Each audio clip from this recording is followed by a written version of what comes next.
Bismillahirrahmanirrahim. Assalamualaikum warahmatullahi wabarakatuh. Kita mulai perkuliahan hari ini, kita lanjutkan diskusi kita berkaitan tentang tugas akhir 1 untuk teknik komputer. Nah, bahasan kita hari ini yaitu berkaitan tentang cara penulisan proposal. Sebentar, saya akan share screen. Research writing proposal atau penulisan proposal penelitian. Nah, kenapa kita harus melakukan penelitian? Seorang akademisi ini diwajibkan untuk meneliti. Ya, untuk meneliti. Ya. Ini untuk melihat fenomena-fenomena yang kita amati. Jadi supaya kita berbicara itu tidak asal. Tidak seperti halnya orang-orang yang awam pada umumnya yang hanya berbicara asal gitu. Jadi seorang ilmuwan, seorang peneliti, apalagi mahasiswa itu memang dilatih untuk melakukan penelitian. Nah, supaya kita memang pola pikir kita nantinya akan menjadi lebih ilmiah dalam berbicara, dalam menganalisis sesuatu objek. Gitu. Di dalam penelitian, ini saya menggambarkan life cycle research. Ya. Life cycle research itu dimulai dengan problem in society. Kemudian priority handling of problem atau prioritas cara menangani permasalahan, kemudian research, penelitian, kemudian better understanding of the problem itu adalah pemahaman yang lebih baik terhadap permasalahan, kemudian troubleshoot rekomendasi untuk menyelesaikan permasalahan tadi. Ya. Rekomendasi dalam penyelesaian masalah. Nah, kita mulai dari problem in society. Jadi kita meneliti, kita melakukan penelitian itu sebetulnya tidak ada habisnya. Kalau kita meneliti suatu hal, itu sebetulnya tidak akan pernah terputus. Ya. Yang dicari di sini, problem in society ini adalah permasalahan di dalam masyarakat. Kita meneliti itu mencari sebuah permasalahan. Permasalahan terlebih dahulu yang kita cari. Jangan mencari judul. Ya. Judul itu hal yang sekian ya, nomor sekian. Jadi kita cari permasalahannya. Permasalahan di suatu topik tertentu. Kalau ini saya menuliskannya sebuah problem in society, yaitu permasalahan di masyarakat. Atau bisa juga permasalahan dalam kesenjangan teknologi misalkan. Nah, barulah di sini, dari permasalahan itu nanti akan muncul sebuah priority handling of problem. Nah, di sana kan ada pertanyaan-pertanyaan nanti. Timbul pertanyaan, kenapa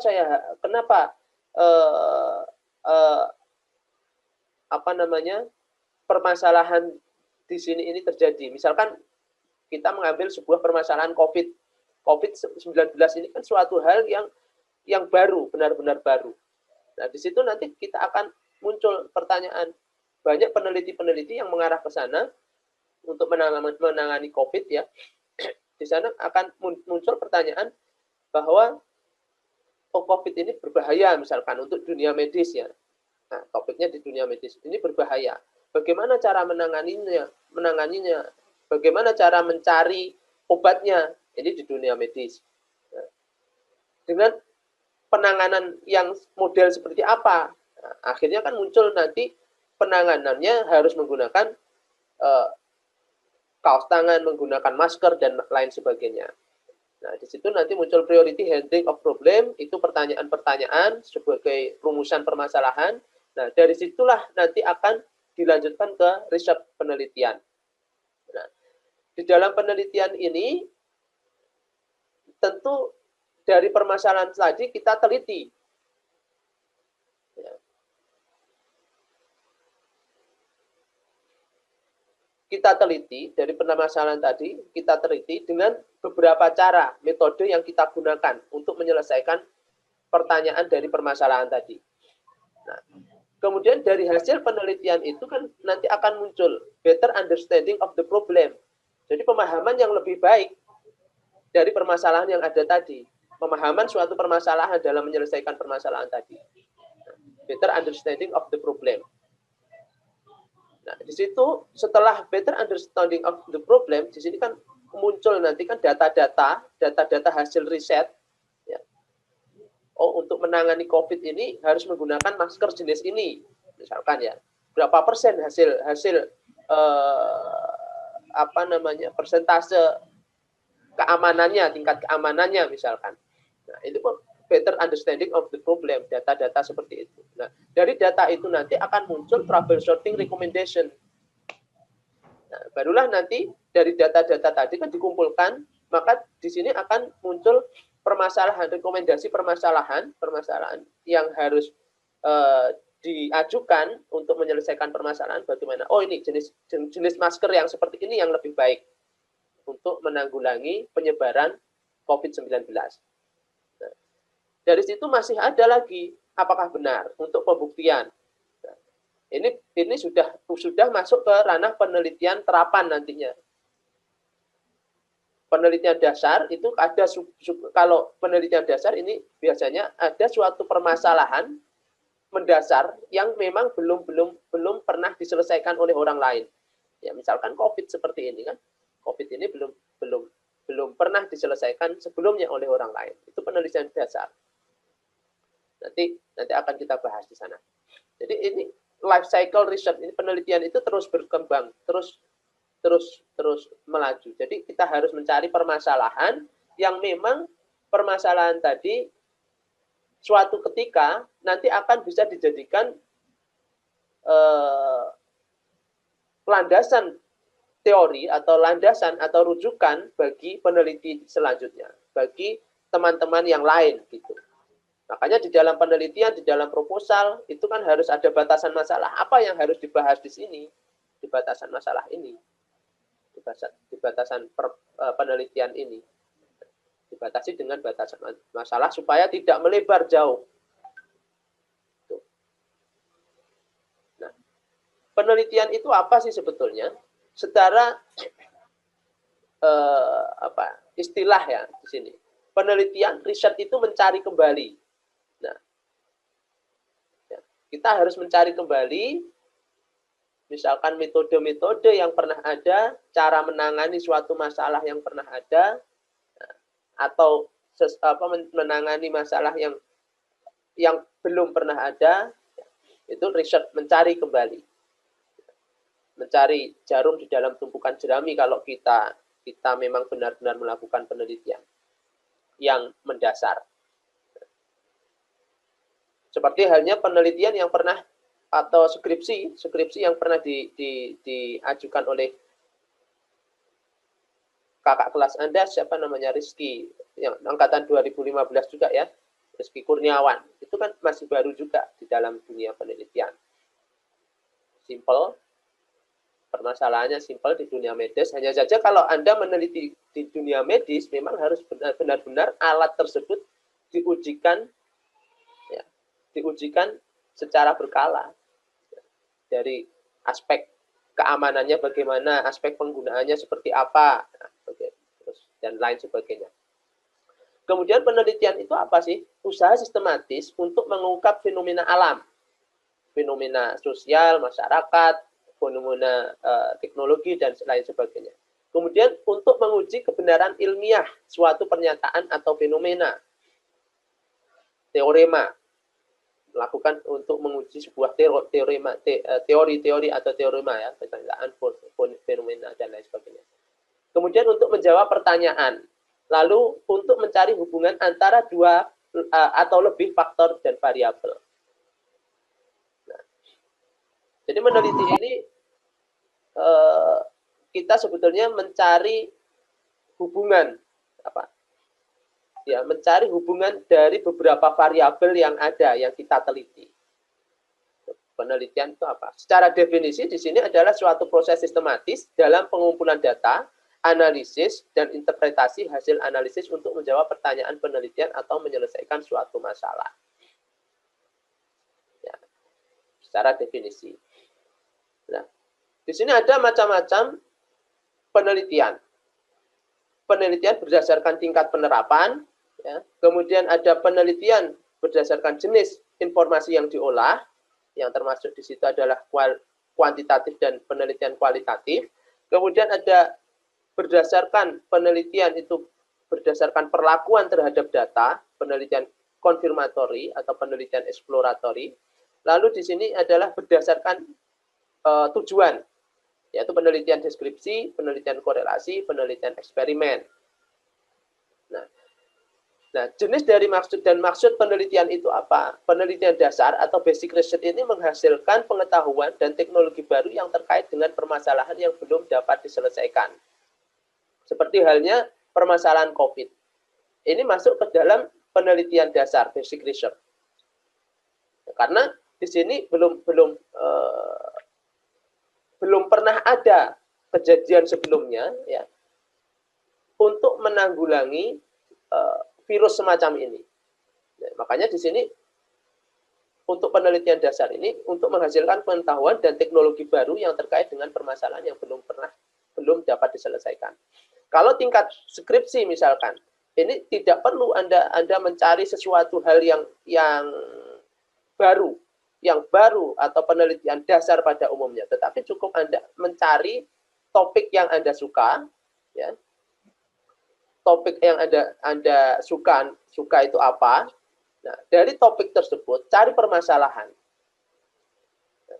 Cari permasalahan, kemudian didukung dengan paper-paper yang memiliki kredibilitas. Supaya apa yang Anda teliti ini lebih kuat lagi. Teori-teori yang Anda gunakan lebih kuat. Nah, kemudian di sini ada lagi penelitian terapan. Applied research. Jadi di situ untuk mengetahui prioritas masalah dan merancang serta mengevaluasi kebijakan dan program. Nah, penerapan ini berarti ada teori, sudah ada teori, ya. Kemudian ada teorema, nah, kemudian mungkin ada masalah, ya, masalah atau penelitian sebelumnya sudah pernah dilakukan, hanya saja perlu perbaikan. Nah, perlu perbaikannya bagaimana? Yaitu dengan merancang suatu hal yang kira-kira dapat memperbaiki permasalahan yang sebelumnya. Kemudian ada penelitian penjelajahan exploratory research, itu untuk memperoleh pemahaman yang lebih baik mengenai permasalahan agar dapat merumuskan pertanyaan penelitian dan hipotesa secara lebih tajam. Lalu di situ ada penelitian terstruktur, yaitu penelitian yang dilakukan berdasarkan pola yang ditentukan. Ada penelitian kualitatif, yaitu penelitian yang bertujuan untuk memahami perilaku dan kelembagaan dengan mengenali pribadi terkait, nilai-nilai mereka, kebiasaan, simbol kepercayaan, dan emosional. Ini biasanya penelitian ini kualitatif ini berkaitan kebanyakan di tingkat sosial, ya. Kalau kita lihat di model AC06 di sana kan usability, kemudian ada readability, itu sebetulnya sudah meneliti tingkat kualitatif karena di sana sudah berkaitan dengan pribadi terkait berdasarkan penggunaan alat yang kita buat, gitu kan. Kemudian ada penelitian kuantitatif, itu suatu proses penelitian yang formal, objektif, dan sistematis dengan menggunakan data numerik. Ini berkaitan dengan ukuran-ukuran. Hasil penelitian alat tersebut, ya bagaimana, dan lain sebagainya. Nah, lalu di sini proposal penelitian. Proposal penelitian itu adalah rencana kerja yang terdiri dari semua unsur-unsur pokok dalam proses penelitian dan juga informasi secukupnya bagi pembaca untuk mengevaluasi penelitian yang diajukan. Nah, ketika kita ingin meneliti, tentu kita harus membuat proposal penelitian. Supaya apa? Supaya rencana kerja kita itu tersusun rapi dan kita terarah ketika melakukan penelitian. Karena di dalam proposal itu banyak sekali terdiri dari unsur-unsur pokok dalam proses penelitian. Metodenya apa sudah digambarkan di sana. Walaupun di dalam pelaksanaan penelitian nanti itu akan kemungkinan besar akan banyak melenceng, gitu kan. Artinya, oh dengan metode ini kita tidak dapat menghasilkan suatu data yang lebih baik, maka saya akan mencari metode lain. Nah, gitu. Jadi tujuan dari proposal ini adalah merupakan sebuah perangkat perencanaan atau planning tool. Proposal itu disebut juga dengan planning tool yang memperlihatkan bahwa seseorang memiliki proyek penelitian yang bermanfaat dan bahwa yang bersangkutan itu memiliki kompetensi dan rencana kerja yang baik untuk menyelesaikannya. Jadi tujuannya di sini memang untuk tadi supaya penelitian kita itu benar-benar terarah. Nah, kemudian yang kedua, di situ untuk meyakinkan orang lain seperti peneliti lain misalkan, lembaga penyandang dana, lembaga pendidikan, pembimbing bahwa penelitian yang diusulkan itu layak untuk didukung. Lalu ada memperlihatkan kepakaran dan kompetensi peneliti dalam suatu bidang studi tertentu. Merupakan kontrak di antara berbagai pribadi dan kelompok orang yang terlibat di dalamnya. Jadi ini beberapa tujuan proposal penelitian. Nah, bagaimana cara membuat proposal? Yang pertama yang harus Anda lakukan yaitu pilih bidang kajian yang Anda sukai, yang menarik menurut Anda. Kemudian fokuskan pada satu bagian kajian yang khusus, jadi topik. Saya ingin mengambil topik misalkan AI, ya, berarti Anda yang Anda baca adalah tentang AI semua, tentang AI, artificial intelligence. Apa permasalahan di sana? Ya. Kemudian yang kedua, dari banyak pembaca tadi, kita sudah tertarik dengan AI. Kemudian kita cari masalahnya di dalam topik yang kita ambil tadi. Ya. Perumusan research question. Itu kita mencari masalah. Barulah mencari masalah, di situ kita kan ketika mencari masalah, itu akan kita catat permasalahan, rumusan masalah tadi. Baru kita tentukan hipotesisnya. Nah, hipotesis itu dugaan sementara terhadap suatu hasil penelitian yang akan kita teliti ya. Kemudian rancang eksperimen dan teknik pengolahan datanya. Buat rancangan bagaimana metodologi yang akan kita pakai, metode-metode yang akan kita pakai di dalam menyelesaikan permasalahan tersebut. Lalu di situ ada buat jadwal pelaksanaan eksperimen.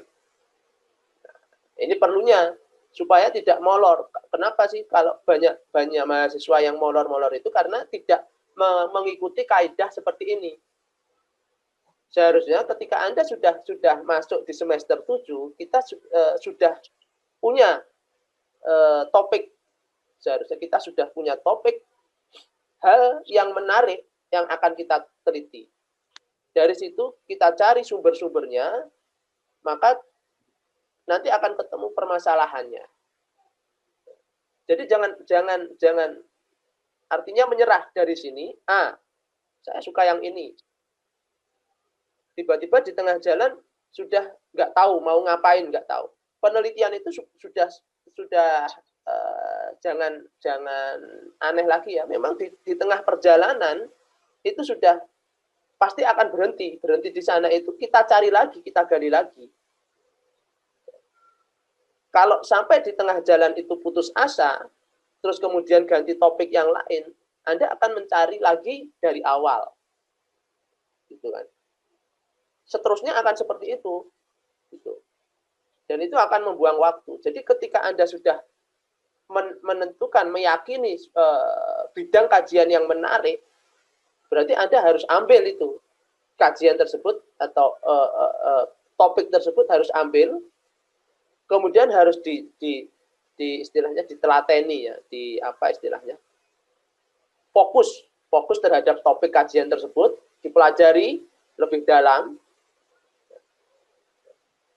Di dalam menit itu memang harus sabar. Jangan sampai kesabaran ini putus ya, misalkan sampai waduh ini saya nggak bisa mengerjakan. Saya nyerah. Kalau Anda menyerah, itu berarti Anda harus memulai dari awal. Ya, memulai dari awal, karena topik-topiknya berganti lagi, dan itu berganti lagi dari awal. Tidak ada penelitian itu yang yang apa namanya, instan, yang instan ya.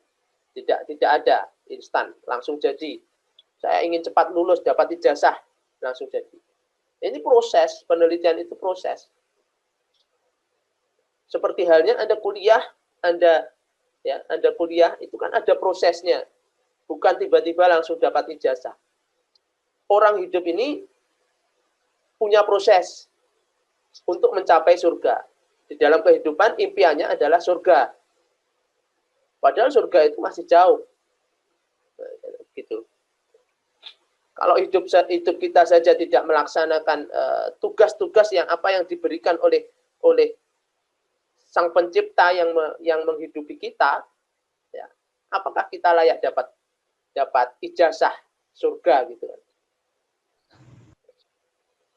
Nah, kemudian yang perlu di sini setelah Anda kemudian menarik topik, kemudian mencari topik yang menarik, kemudian cari permasalahan, tentukan hipotesis, kemudian rancang eksperimen. Nah, di sini yang terpenting adalah buat jadwal. Karena ini kalau tidak dibuat jadwal ini, itu akan molor. Lalu yang terakhir adalah buat rancangan anggaran jika diperlukan. Seperti itu. Jadi proposal ini adalah hal yang pertama sebelum melakukan penelitian. Nah, kemarin dalam minggu lalu sudah saya sampaikan bahwa ada output jurnal dan output TA. Kalau Anda TA berarti langkah proposal ini yang harus dilakukan pertama kali. Ya.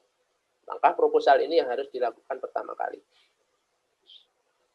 Nah, di sini ada pembuatan proposal ya, researcher, peneliti, untuk menentukan topik, beberapa topik, yaitu peneliti ini harus memang harus meneliti dari industri, society, ya, bagaimana sih mencari permasalahan ini, ya, melihat permasalahan di industri, permasalahan di masyarakat, ya, di dalam masyarakat ini teknologi apa sih yang belum ada, nah, itu kembali lagi di sini. Barulah nanti dari sini akan ketemu pemilihan topik yang pas untuk kita.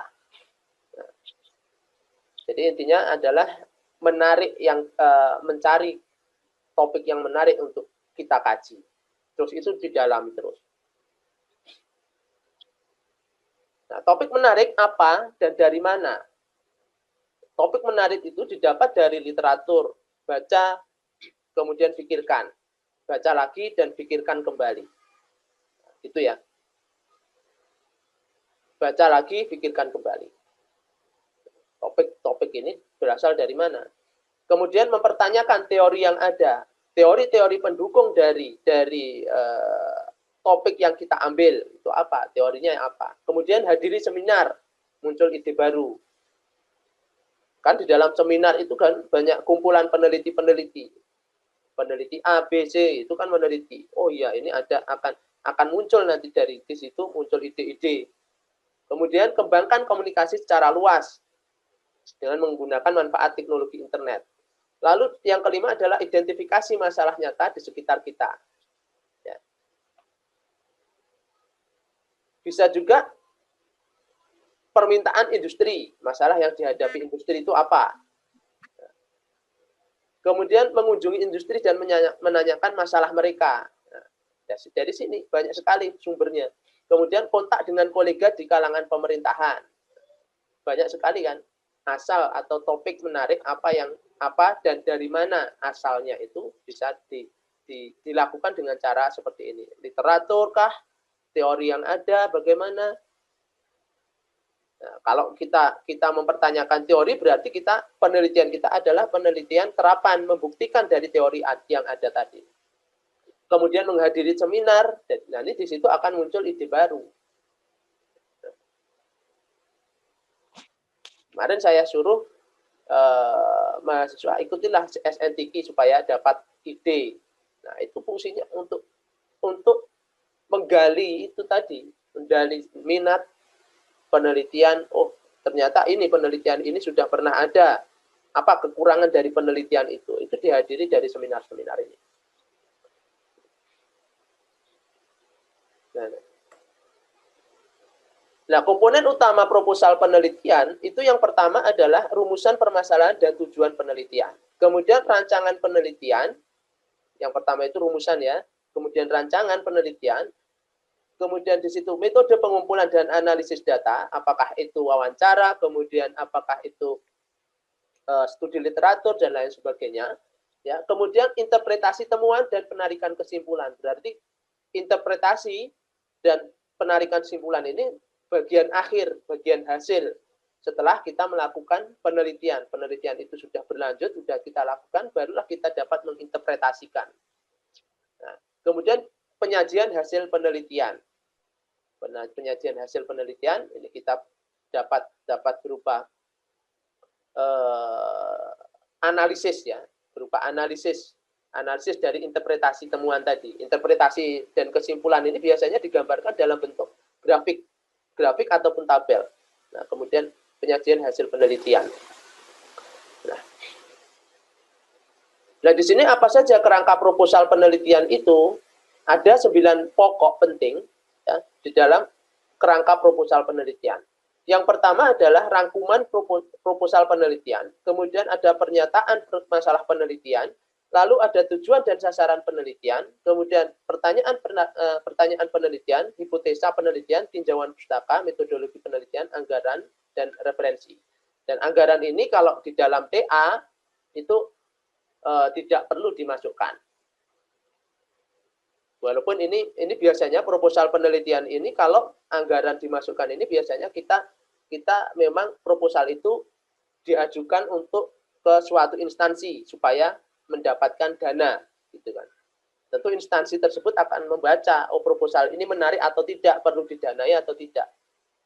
Kalau hanya sekedar riset penelitian, ya, skripsi, TA, tugas akhir, itu adalah tidak perlu mencantumkan anggaran. Jadi kalau skrip ya, Anda skrip itu, kalau skripsi itu sebetulnya bukan, kalau tingkat TA mahasiswa itu kan bagaimana Anda itu belajar menulis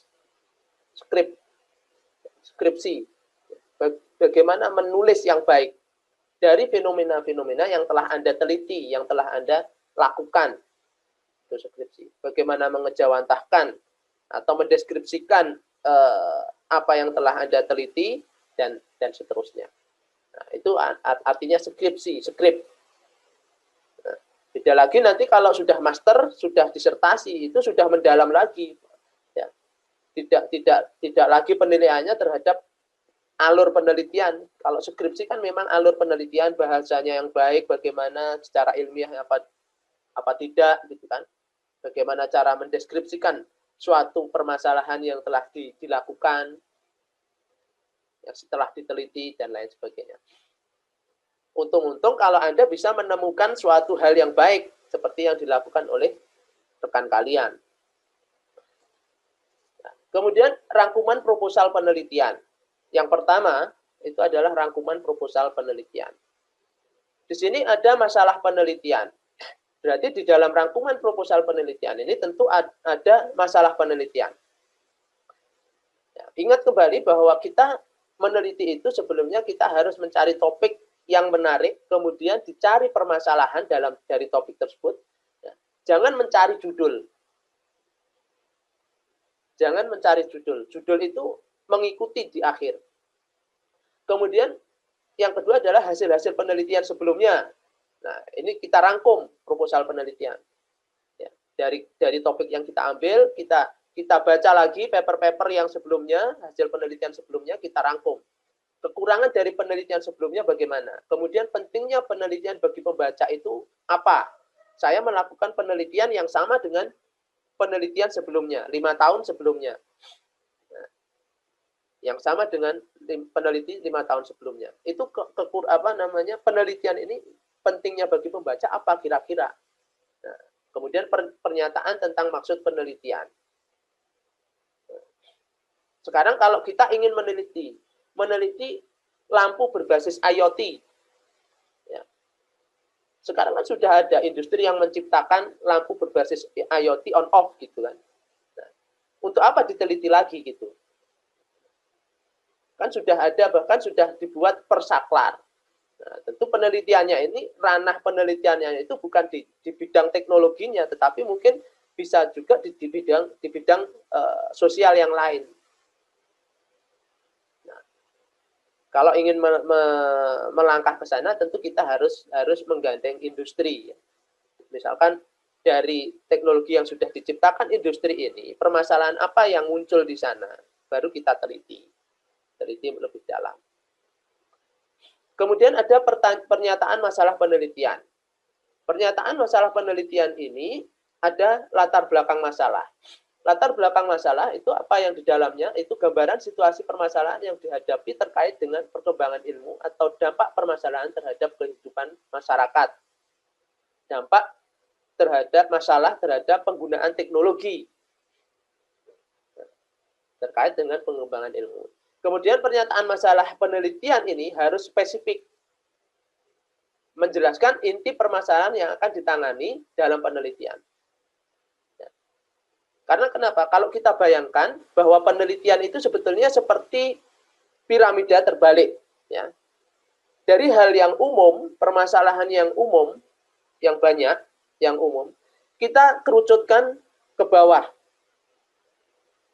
Ada batasan masalah kan nanti. Nah, batasan masalah itulah yang akan menjadikan penelitian kita ini lebih mengerucut. Apa yang akan kita teliti, fokus di sana. Nah, tidak akan menyebar. Jadi model penelitian itu sebetulnya seperti itu, piramida terbalik. Bukan piramida pada umumnya, tapi piramida terbalik. Penelitian. Jadi fokus dari permasalahan yang umum, kemudian dicari topik risetnya, topiknya, kemudian dicari permasalahannya tadi ya, rumusan masalah, hipotesisnya, nah, batasannya apa, tujuannya bagaimana, nah itu mengerucut dari hasil penelitian itu akan muncul data-datanya. Nah, penelitian itu sebetulnya penggambaran kalau diistilahkan dengan piramida terbalik. Nah, di situ ada perumusan masalah, itu menggambarkan masalah yang diteliti dan pentingnya penelitian tersebut. Kemudian hubungan masalah tersebut dengan penelitian yang telah dilakukan. Nah, ini perumusan masalah. Kemudian ada posisi ide penelitian terhadap ide penelitian sejenis terdahulu. Ini perumusan masalah. Nah, apakah boleh saja sama ya, boleh saja sama, tetapi harus menghasilkan suatu metode yang lebih bagus lagi, menghasilkan hasil penelitian yang lebih baik. Gitu. Ya, ada 3. Nah, manfaat penelitian. Nah, manfaat penelitian ini harus diperhatikan juga ya. Di situ ada sejauh mana penelitian ini terkait dengan prioritas pembangunan masalah di masyarakat atau dengan prioritas teknologi dan lain sebagainya. Kemudian pentingnya masalah dalam perkembangan ilmu pengetahuan. Kemudian besarnya masalah dan bagaimana hasil penelitian akan memberikan sumbangan dalam penyelesaiannya. Kemudian relevansi penelitian dengan kelompok masyarakat yang tersisih. Manfaat penelitian. Kemudian di situ ada tujuan, yang ketiga adalah tujuan dan sasaran penelitian. Tujuan penelitian ini merupakan rumusan baru dari masalah penelitian yang mengungkapkan hal mendasar dalam proses pencarian jawaban terhadap masalah penelitian yang dirumuskan dalam format deklaratif. Jadi tujuan ini sebuah pernyataan umum tentang apa yang hendak dicapai melalui penelitian tersebut. Saya meneliti A, ini untuk apa sih saya tujuan saya untuk apa? Kita harus tahu. Kita mencari topik, permasalahan, kemudian ada timbul pertanyaan, manfaat penelitiannya bagaimana? Nah, tujuannya apa? Saya meneliti ini. Tujuannya saya hanya menciptakan, membuat saklar on off yang bisa dikendalikan melalui HP. Nah, itu sudah banyak sekali, bahkan sudah masuk ke ranah industri. Nah, sekarang kita tentukan dulu tujuannya apa. Nah, baru memikirkan ke isi. Jadi hal yang terpenting itu di dalam penelitian proposal itu adalah bab 1. Kemudian sasaran. Sasaran ini pernyataan yang lebih spesifik dan bersifat operasional yang diturunkan dari tujuan penelitian, sehingga bisa jadi lebih dari satu sasaran. Lalu ada pertanyaan penelitian. Pertanyaan penelitian ini berasal dari usaha untuk menemukan jawaban pada masalah penelitian. Kemudian sebuah pertanyaan perlu diajukan dan jawaban akan ditemukan selama penelitian berlangsung. Nah, kita meneliti itu harus punya pertanyaan terlebih dahulu. Ada rumusan masalah, ada hipotesis, di sanalah kita mencari pertanyaan, membuat pertanyaan. Apa yang akan saya teliti? Apa pengaruhnya ketika berdasarkan teori, berdasarkan paper terdahulu ya, apa pengaruhnya variabel A dengan variabel B ini misalkan. Nah, di situ kita buat permasalahan. Nah, barulah kita buktikan dengan melalui riset penelitian berlangsung dengan metode yang telah kita ajukan. Jadi di situ yang ketiga adalah pertanyaan penelitian merupakan kunci dalam proposal penelitian. Lalu yang terakhir adalah upaya untuk menjawab pertanyaan tersebut merupakan maksud dari penelitian itu sendiri. Nah, sumber pertanyaan penelitian ini dari mana? Pertama, pengamatan terhadap masalah dalam kehidupan sehari-hari. Pengamatan terhadap permasalahan dalam penggunaan teknologi, misalkan. Pengamatan terhadap masalah pengaruh COVID terhadap edukasi, pendidikan, semacam ini. Jadi kan akan timbul permasalahan-permasalahan dari kajian topik yang kita sukai. Kemudian di sana kita cari sumber teorinya dari permasalahan tadi. Kita cari sumber teorinya, kemudian kita cari penelitian sebelumnya, kemudian barulah kita cari hal-hal praktis yang menarik, yang menunjang dari pengamatan penelitian tadi. Kemudian barulah muncul minat pribadi dari penelitian yang akan kita lakukan. Nah, makanya di situ ketika kita sudah mempunyai kajian, lakukan saja di situ pengamatan, kemudian teorinya apa, penelitian sebelumnya bagaimana, hal praktis yang menarik apa, minat pribadinya bagaimana. Nah, barulah di sini ada hipotesa penelitian. Jadi mungkin Anda sudah ketika melihat melihat suatu film, melihat film atau drama gitu ya, melihat film atau drama, tentu Anda Anda pernah menduga-duga ya kan? Anda pernah menduga-duga apa yang akan terjadi pada tokoh utama dalam film tersebut di akhir cerita. Jika pernah, berarti apa dasar Anda menduga yang gunakan untuk membuat dugaan tersebut? Nah, berarti Anda sudah melakukan hipotesa. Jadi dalam kehidupan ini, ya, itu banyak hal yang membuat kita sering menduga-duga tentang apa yang akan terjadi selanjutnya. Nah, kalau di dalam penelitian, ilmiahnya itu disebut dengan hipotesa. Jadi dugaan awal, hipotesa ini merupakan dugaan awal tentang jawaban terhadap pertanyaan penelitian. Kemudian arah untuk mendapatkan jawaban terhadap pertanyaan penelitian. Kemudian yang ketiga adalah menjelaskan sementara atau postulat peneliti tentang apa yang diperkirakan oleh peneliti sebagai hasil penelitian. Nah, hipotesa. Nah, bagaimana cara menyusun hipotesa? Hipotesa ini jawaban sementara terhadap permasalahan berdasarkan teori yang sudah ada dan penelitian sebelumnya. Berarti kita harus mencari teori-teori yang mendukung dari penelitian kita dan penelitian-penelitian sebelumnya yang sejalan atau sebidang dengan apa yang akan kita teliti. Barulah di sana kita munculkan hipotesanya. Ya. Nah, misalkan penelitian A dengan teori yang digunakan itu hasilnya adalah seperti ini, misalkan misalkan hasilnya adalah B ya.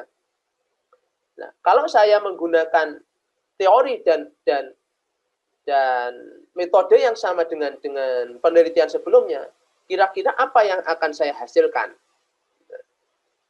Itu hipotesa, praduga sementara.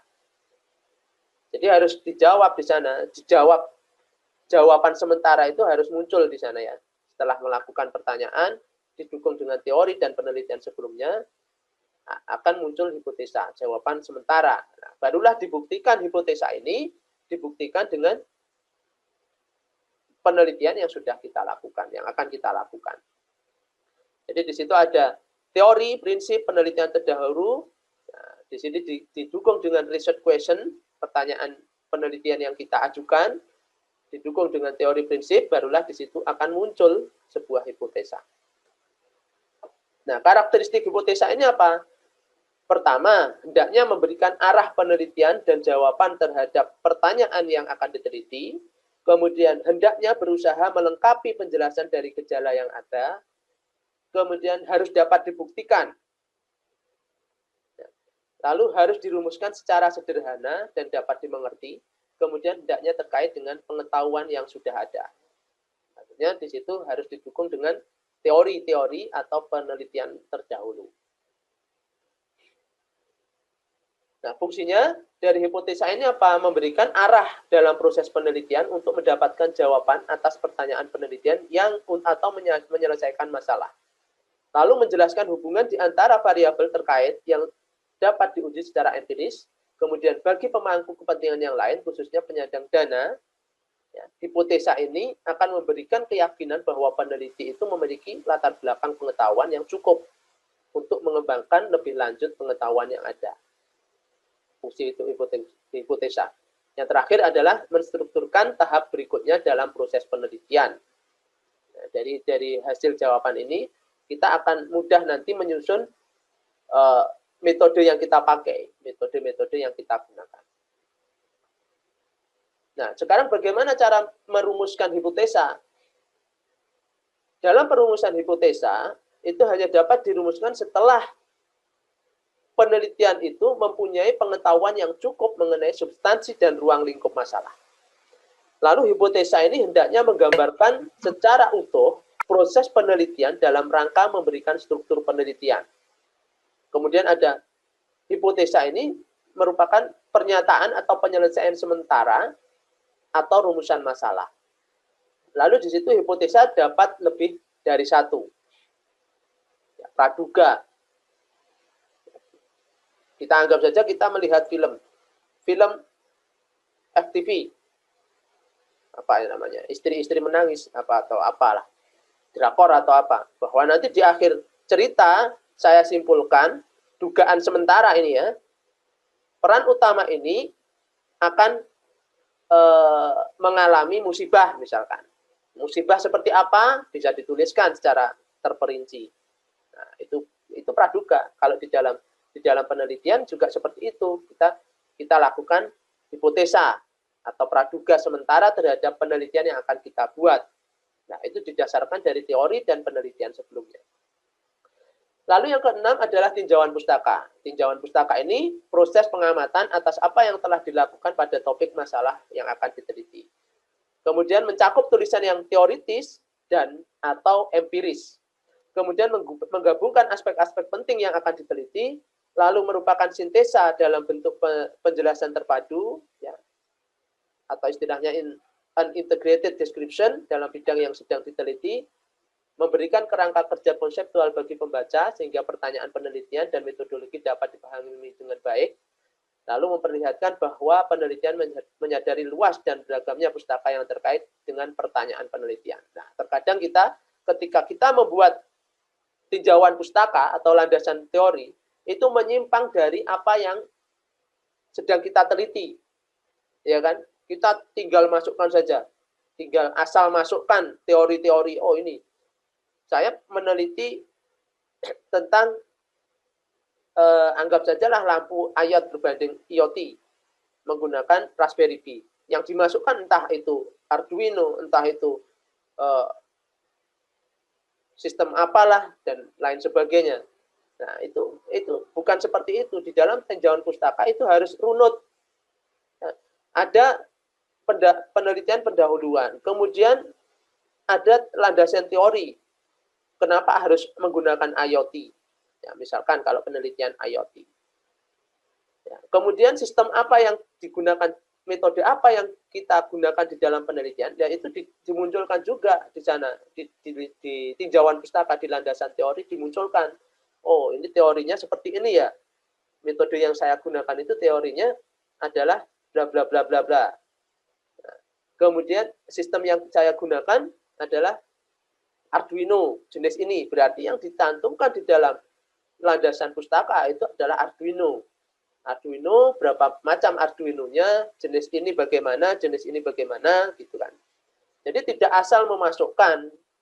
Nah, perlunya ini supaya penelitian kita lebih rapi, bisa mudah dibaca. Ya.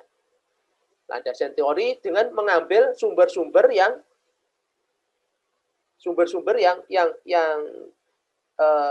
kredibel. Ya, artinya jangan asal mencari sumber dari Word, blogspot, blog dan lain sebagainya. Jangan mengambil dari Wikipedia. Ambillah kalau ilmiah itu adalah mengambil dari buku atau penelitian sebelumnya berupa paper yang pernah diterbitkan. Ya. Itu. Nah, peranan tinjauan pustaka ini apa? Mendefinisikan batas-batas atau ruang lingkup penelitian, menetapkan ukuran dan luasnya penelitian, kemudian mempertimbangkan prosedur dan peralatan yang akan digunakan dalam penelitian, lalu melihat permasalahan dalam perspektif dan pemahaman yang lebih baik atas teori yang mendasar, menghindari terjadinya pengulangan atas penelitian yang telah dilakukan sebelumnya, kemudian menilai dengan lebih baik makna temuan yang didapat, merumuskan hipotesa secara lebih tajam, ya, kemudian membawa penelitian pada arah yang tepat. Ini peranan tinjauan pustaka. Nah, di sini ya, jenis pustaka yang dapat ditinjau itu adalah buku dan makalah yang ditulis oleh para pakar, ya, di mana mereka menyatakan pendapat, pengalaman, teori, dan gagasan yang membangun pengetahuan pada ruang lingkup dan lain sebagainya. Ya. Lalu ada laporan penelitian atau jurnal yang melaporkan penelitian pada bidang terkait yang pernah dilakukan dan memberi penelitian petunjuk yang akan keberhasilan dan permasalahan yang dihadapi dalam prosedur rancangan hipotesis teknik dan peralatan penelitian. Nah, ini jenis pustaka yang bisa digunakan, buku, makalah, atau laporan penelitian, atau jurnal. Bisa juga dengan jurnal. Jangan mengambil tinjauan jenis pustaka dari Word, dari Wikipedia, boleh mengambil dari internet, asalkan link dari internet itu memang benar-benar link ya, benar-benar domain yang dapat dipercaya. Misalkan saja dari BPPS, ya, Badan Statistika misalkan, itu bisa diambil. Dari BMKG bisa diambil. Hasil tinjauan pustaka di situ adalah pembahasan dan bantahan atas hasil hal-hal teoritis dan metodologis yang terkait dengan topik penelitian hingga saat ini. Kemudian rangkuman hasil penelitian yang sudah dilakukan sebagai melalui berbagai inisiatif. Nah, kemudian ada data yang telah dihasilkan selama ini, makna dan pengembangan pengetahuan dalam topik penelitian yang sedang ditangani, gambaran secara sistematis dan menyeluruh tentang peta pengetahuan yang menjadi fokus penelitian. Nah, tinjauan pustaka terbaru, up to date, ya, kecocokan pustaka dengan lingkup penelitian, relevansinya bagaimana, jadi jangan mengambil asal saja pustaka tadi yang saya sampaikan tadi. Nah, di situ ada yang ketujuh, metodologi penelitian. Metodologi penelitian ini menjelaskan bagaimana jawaban atas pertanyaan penelitian akan diperoleh. Metodologi.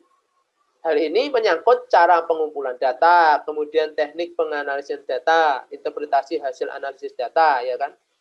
Nah, kemudian paradigma penelitiannya, pola pikir penelitiannya, apakah itu penelitian kualitatif, apakah penelitian kuantitatif, penelitian tindakan, dan lain sebagainya. Nah, itu metode penelitian. Nah, penelitian kualitatif itu berarti grounded theory approach, di mana teori yang dikembangkan itu berasal dari data yang diturunkan. Lalu phenomenological approach itu pengamatan dilakukan terhadap sekelompok orang dalam jangka waktu yang lama untuk memahami pola perilaku objek atau manusia ya dalam aspek tertentu. Perilaku sesuatu objek. Ethnographic approach itu pengamatan terhadap kelompok budaya yang memiliki pengalaman sosial, edukasi, dan karakteristik sosial lainnya.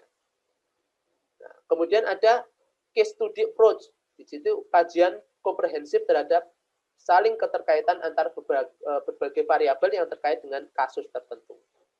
Nah, Anda di komputer tentu banyak sekali ya penelitian yang akan bisa kita angkat di sini. Apakah itu penelitian berupa kualitatif, apa di sana bisa case studies, ethnographic approach, dan lain sebagainya. Kalau kuantitatif itu kenyataan bersifat objektif. Nah, berdasarkan objek yang kita ukur, objektivitas. Peneliti harus mengambil jarak terhadap objek yang diteliti. Kemudian nilai-nilai peneliti tidak boleh mencampuri atau menjadi bagian dari penelitian. Kemudian penelitian terutama didasarkan pada pendekatan dedukatif dan teori, dan hipotesisnya itu hendaknya diuji dalam hubungan sebab akibat, korelasional, korelasi sebab akibat. Anda pelajari lagi di dalam statistika. Tujuan penelitian untuk mengembangkan generalisasi yang memberikan sumbangan pada teori yang memungkinkan peneliti itu memperkirakan, menjelaskan, dan memahami beberapa gejala. Ini kalau penelitian kuantitatif metodologinya. Kalau penelitian tindakan, itu penelitian tindakan, action research, itu lebih merupakan pada alat untuk melakukan perubahan daripada penelitian yang sesungguhnya. Jadi dari melakukan perubahan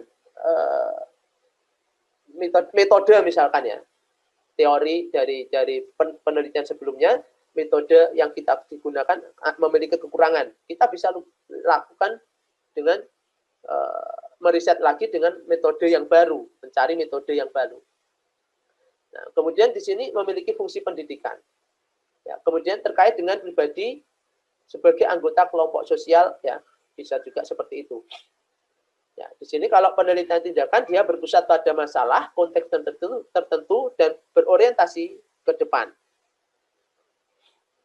Masih melibatkan campur tangan untuk perubahan, kemudian bertujuan untuk peningkatan dan ketertiban, melibatkan proses siklis di mana penelitian, tindakan, dan evaluasi itu saling terkait. Ya, hubungan di antar pihak yang diteliti adalah peserta dalam proses perubahan. Ini beberapa metode yang bisa dipakai. Nah, jadi siklus kalau kita gambar, siklus proposal penelitian itu adalah dari permasalahan, baru dia muncul hipotesa, ya. Lalu di sini ada rancangan penelitian, kemudian pengukuran, pengumpulan data, analisis data, kesimpulan. Dari kesimpulan itu nanti akan muncul saran yang bisa dilanjutkan ke penelitian selanjutnya, ya, dengan menimbulkan suatu permasalahan lagi. Nah, makanya Anda yang belum punya topik silahkan banyak membaca, tapi yang pertama harus dilakukan adalah ambil topik atau kajian yang menarik.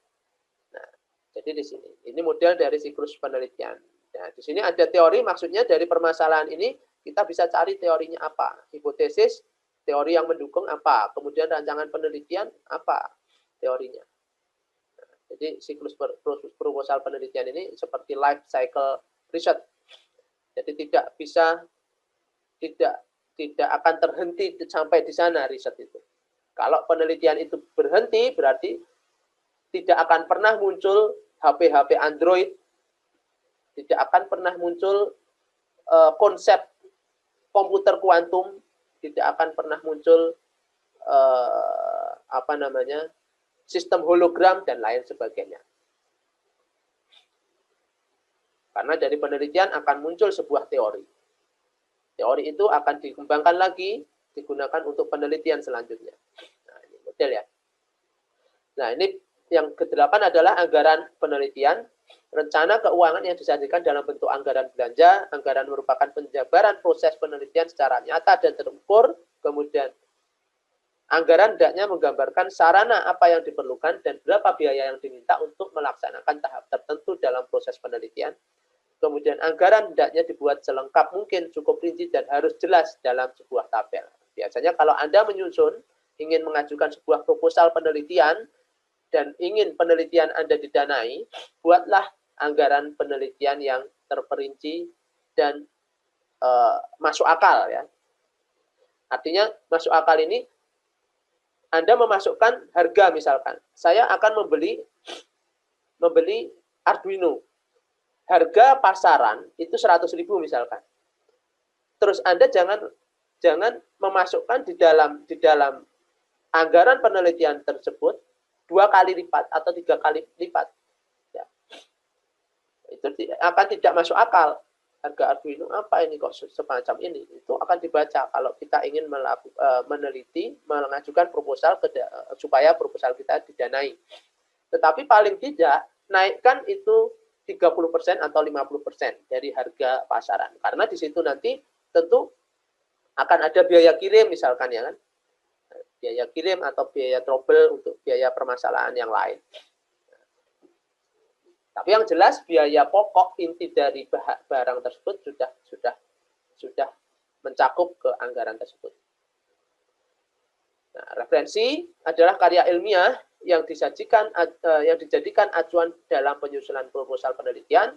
Kemudian harus ada kesesuaian antara acuan di dalam proposal dan informasi lengkap di dalam daftar referensi atau daftar pustaka.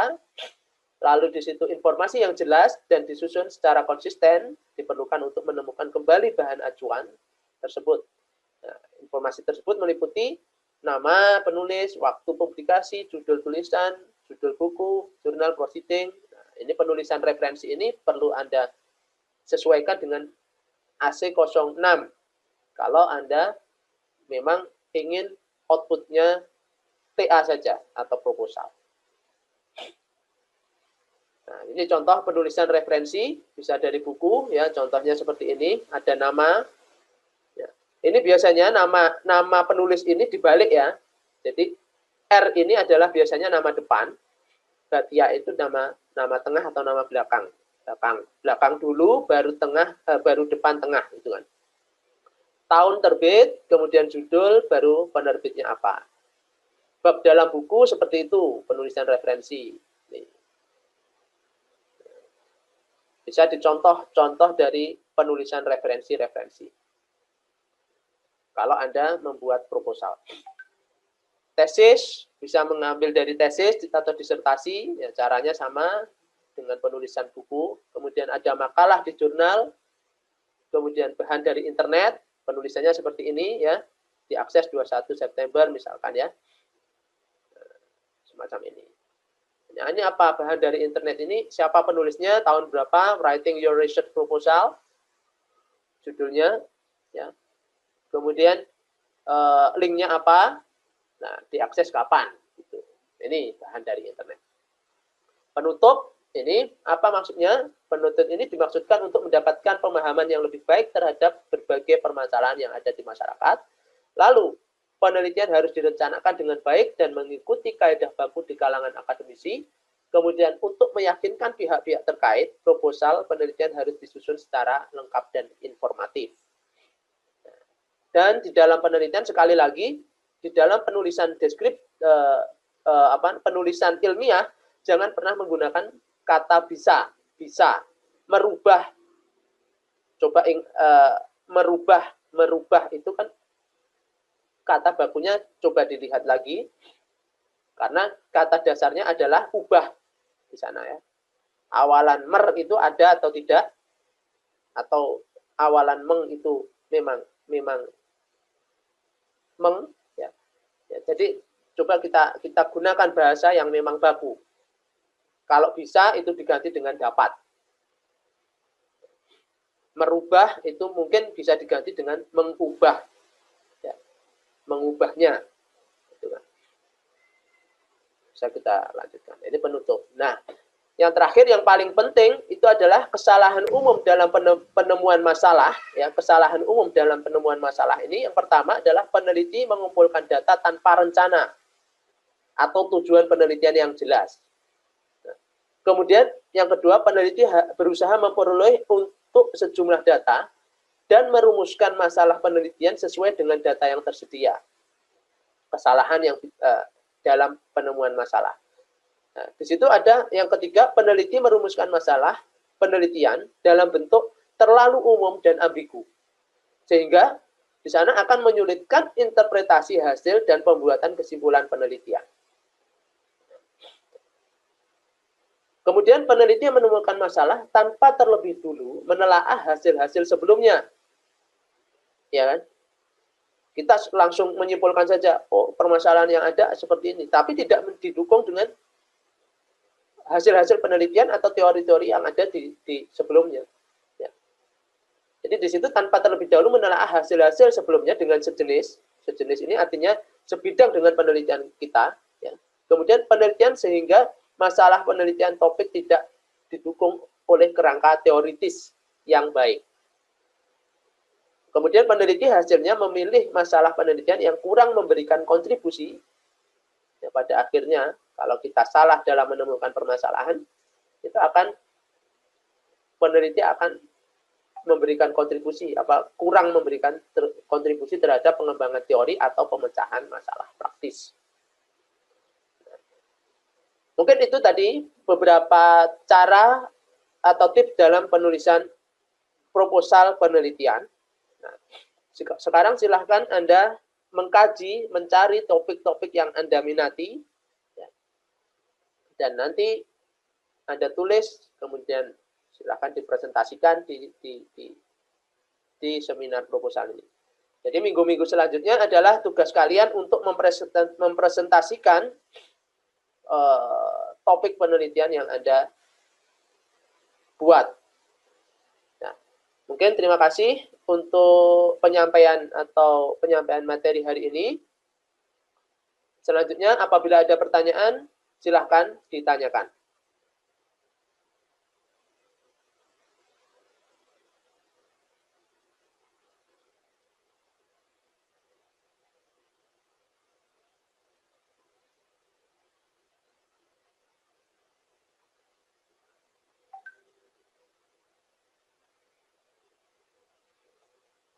Ada pertanyaan?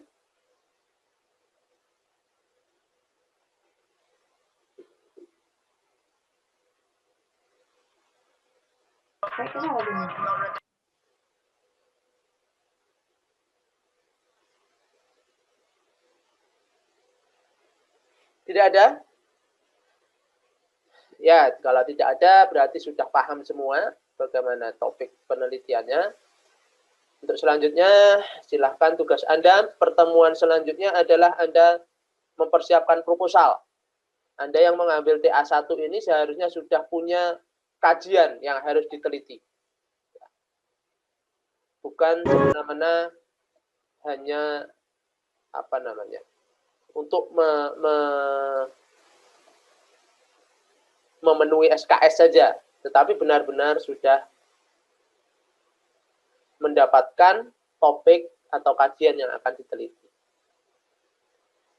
Terima kasih. Nanti minggu depan apabila ada... Pak, Assalamualaikum Pak. Ya, silakan. Boleh nanya Pak, mewakili teman-teman. Jadi ada sebagian teman-teman itu yang bingung Pak. Kan ini konsepnya masih proposal, tetapi di bab 3 itu udah ada gambaran rangkaian dari kalau dia bikin alat, rangkaiannya itu udah dibuat gitu. Sedangkan ini kan masih proposal, kok udah dibuat duluan gitu. Rangkaian. Itu seharusnya dibuat di bab 3 atau di bab 4-nya gitu Pak. Rangkaian. Soalnya mereka merefer ke TA-TA-nya senior. Di bab 3 itu dia udah ada udah rangkaiannya sudah hampir jadi gitu. Jadi kalau itu dibuat di bab 3, mereka juga bingung di bab 4 nanti isinya cuma pembahasan aja gitu, Pak. Ya, kita perlu tahu kan di dalam bab 3, yang di dalam bab 3 itu kan perancangan kan ya. Bab 3 itu adalah perancangan. Yang dimaksud perancangan ini yaitu ya misalkan bahan, kemudian bagaimana metode yang dipakai, ya kan? Kemudian perancangan dari alat tersebut seperti apa? Berarti kan kalau membuat alat berarti yang dirancang ini adalah skematiknya, ya kan? Skematiknya bagaimana, pengkabelannya seperti apa, ya kan? Yang harus dilakukan pengkabelannya seperti apa, kemudian bagaimana cara nanti untuk membahas apa yang akan dibahas, itu disampaikan juga di dalam perancangan. Yang akan dibahas ini misalkan efektivitas dari sensor ini misalkan. Kemudian hubungan antara pengguna dengan alat yang sudah dibuat ini seperti apa? Yang diantaranya antara lain pengujian terhadap usability-nya, kemudian terhadap reliability-nya dan lain sebagainya. Kan seperti itu.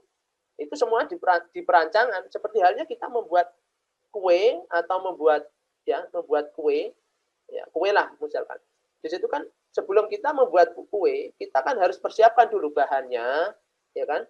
Bahannya, terus kemudian caranya, metodenya itu dituliskan di sana kan. Nah, seperti halnya dalam penelitian seperti itu. Nah, nanti di bab 4 itu bagaimana mengimplementasikan alat tersebut. Berarti kan alat yang sudah jadi tadi kita implementasikan. Hasil datanya bagaimana? Error persentasenya bagaimana kalau ingin membuat alat? Sensornya misalkan, ingin mengukur sensor galat dari sensor yang sudah kita bangun. Dari alat yang sudah kita buat itu, kita ukur sensornya, galatnya seperti apa. Nah, di situ nanti akan muncul data-datanya, galat. Nah, ternyata dari pengujian beberapa cara, pengujian beberapa kali ya, itu akan menghasilkan galat yang berbeda-beda. Nanti akan muncul grafik. Nah, kemudian pengujian terhadap apalagi yang akan dikaji di dalam hasil penelitian tersebut. Nah, makanya di sejak awal, di bagian awal bab 1 itu harus jelas perumusan masalahnya, harus dijelaskan. Tujuannya juga harus dijelaskan, manfaatnya harus dijelaskan supaya di dalam bab-bab selanjutnya itu sudah terarah, karena di dalam hasil itu sebetulnya menjawab dari pertanyaan yang kita ajukan di awal di bab 1. Seperti itu. Dan ketika Anda membuat alat, itu berarti alat tersebut harus bisa menyelesaikan permasalahan yang Anda anggap masalah tadi. Dari pertanyaan yang sudah Anda buat tadi. Gimana? Masih ada pertanyaan lagi?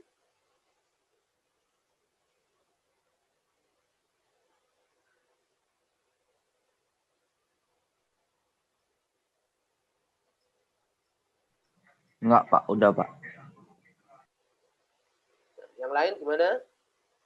Jadi kalau Anda membuat alat itu tool untuk menyelesaikan suatu permasalahan yang Anda anggap masalah dari perumusan masalah tadi. Makanya kalau Anda membuat alat, berarti kan Anda mencari dulu permasalahannya.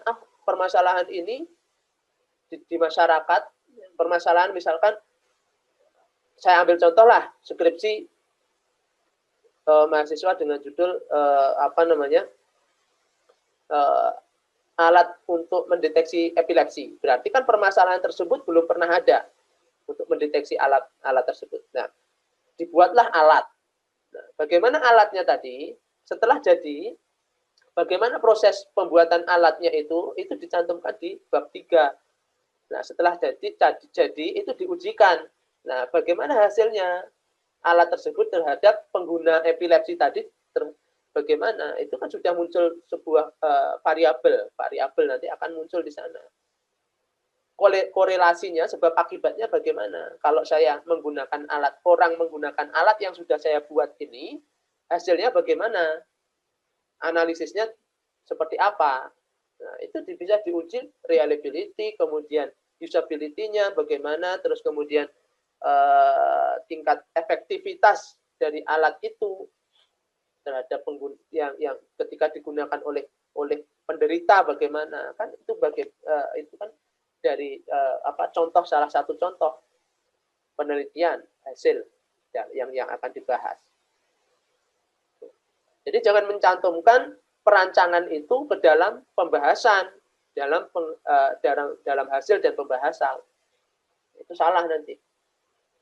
Karena di dalam hasil dan pembahasan itu udah implementasi dan hasil interpretasi, ya, interpretasi dari apa yang sudah kita rancang di bab 3. Nah, itu. Sudah ya, kalau nggak ada pertanyaan, mungkin ada yang lain?